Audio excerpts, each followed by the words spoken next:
Eu queria, antes de mais nada, agradecer à senhora Alta Comissária, saudar naturalmente a mesa e os meus colegas e dar 2 ou 3 brevíssimas notas relativamente às múltiplas atividades que a Fundação Minatella, que presido, desenvolve, particularmente neste domínio para que fui convidado a tomar a palavra. Fundamentalmente nesta atividade de respostas ao turismo sénior, nós, Fundação, há longos anos que gerimos um chamado Programa de Turismo Sénior, é assim mesmo o nome, cuja gestão consiste na resposta com atividades múltiplas em cerca de 800 programas anuais de uma semana que nós próprios organizamos, respondendo às preocupações dos mais idosos que se candidatam para eles. Esses 800 programas são variadíssimos, vão desde respostas às visitas a monumentos nacionais e ao conhecimento da nossa própria história, passando por visitas a teatros, por visitas a feiras e integrados, naturalmente, todos eles, em resultado da experiência numa atividade lúdica que dê também aos mais idosos o próprio conhecimento do país.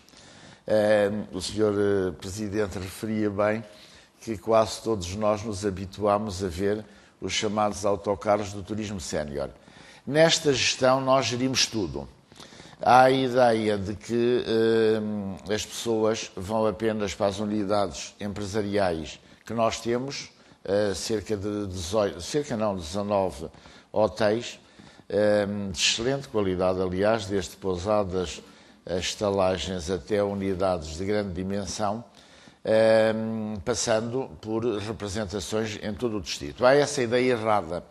Nós, ao gerirmos o programa, gerimos-lo para responder às preocupações da época baixa que existe na procura dos hotéis que, obviamente, se ressentem num país que é um país de atratividade turística muito forte e, na época baixa, obviamente, essa procura baixa.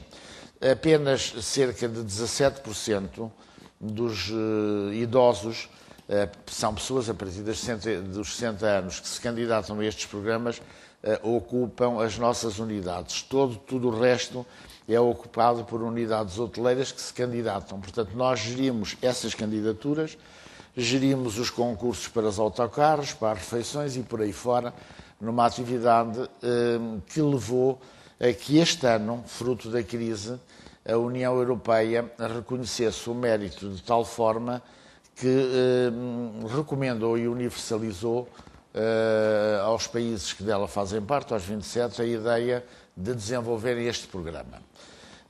Por esta razão, para terem ideia, a partir do dia 14 deste mês até final de maio, vão participar no programa cerca de 40 mil pessoas que se candidatam. Normalmente, qualquer pessoa se pode candidatar a ir a estes programas e a integrá-los num dos 800 subprogramas que temos, digamos assim.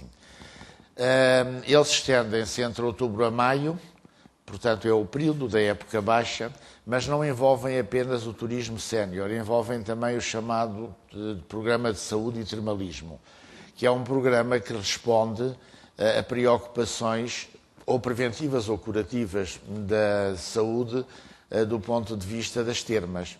E, tal como sucede com os hotéis, as termas candidatam-se a poderem alojar as pessoas e a tratá-las. Enquanto o primeiro programa tem uma duração de 8 dias, o segundo é de 15 dias. E nós organizamos tudo e, portanto, o pagamento cobre rigorosamente todas as atividades, desde a hospedagem até à alimentação, até às viagens aos teatros, aos cinemas, por aí fora. A mesma coisa no termalismo. O valor que se paga é a função do rendimento de cada candidato. As pessoas de mais parcos recursos pagam 60 euros por tudo isto, os mais elevados 300. O Estado cobra a diferença, mas como a nossa gestão foi muito racionalizada, essa diferença é quase ridícula, devo-vos dizer. Para terem uma ideia do benefício económico numa altura de crise, e é importante referi-lo, Este programa, segundo o estudo que foi feito mês passado pela Universidade de Aveiro, salvaguarda 1000 empregos por ano, é responsável pelo arrecadamento para o Estado de 3,9% de euros por cada euro investido. Obviamente contribui para o reforço do bem-estar das pessoas e é um fator determinante para o desenvolvimento das regiões. Para além destes programas, existem outros desenvolvidos por nós. Somos nós que acolhemos as pessoas imigradas com mais de 60 anos também e que estão há mais de 10 anos no estrangeiro e que, ao arrepio daquilo que é corrente, não tiveram êxito nos seus processos imigratórios. E são pessoas muito pobres que não têm sequer possibilidades de vir a Portugal.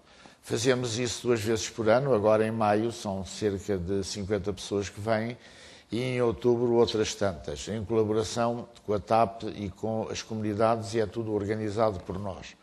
Para terem ideia e para verem a força que representa esta nossa dimensão humana de Portugal, o último casal que encontrei tinha 80 anos, ela 79 ele, tinham ido um com 3 anos para a Venezuela e outro com 7, e no caminho a senhora morreu-lhe o pai e quando chegou morreu-lhe a mãe. Ela tinha mais 2 irmãos e acabou por, com uma força absolutamente hercúlea, acabar por ser ela furar a vida e a ter uma dignidade e um porte verdadeiramente notáveis. São estas histórias que nos enriquecem e é este orgulho que nós temos de servir também neste exemplo. Para além deste programa, também do chamado Portugal no Coração, temos um outro que é o 60+, fruto desta experiência que temos desenvolvido e que o Governo Regional dos Açores agora desenvolve também para os mais idosos, com uma contribuição muito baixa de 25 euros. Em tudo aquilo que tem a ver com estas atividades, e termino, como nós temos, o que é pouco conhecido, aliás, no país, um conjunto vasto de parques desportivos, desde o Parque de Jogos 1º de Maio, que é conhecido aqui em Lisboa, mas também o Ramalde, e cada um dos distritos tem um deles. Nestes programas que estamos a desenvolver, associamos sempre atividades de natureza desportiva, integrando monitores adequados em função da idade. E para terem uma noção, só o estádio 1º de Maio tem diariamente uma frequência de 6.500 pessoas, uma parte significativa delas de idosos. Esta atividade é complementada, termino, também com uma atividade imensa para a juventude. Nós fizemos este ano, já com a nova administração, um acordo com o Ministério da Educação para que estas respostas aos mais idosos sejam estendidas às escolas, fruto da necessidade de reforçarmos na nossa sociedade e neste mundo incerto tudo o que tenha a ver com valores e princípios.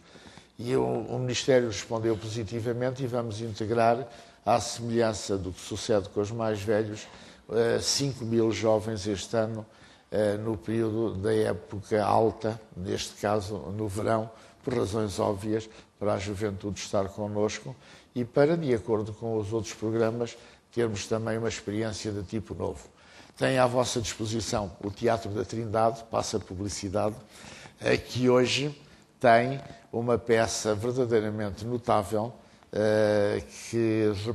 de um grande escritor que foi Prémio Nobel da Literatura, Dário Fo, e simultaneamente com isso, todas as quartas-feiras, também para os mais idosos, nós levamos os grandes cantores portugueses e às quintas-feiras temos tertúlia com os grandes homens de pensamento português. Começámos há muito pouco tempo, provavelmente os que estão aqui, a Elisa e o Vila Verde Cabral e outros, passarão por lá muito brevemente, porque isso também corresponde a um desafio que tem a ver com a nossa sociedade. Muito obrigado.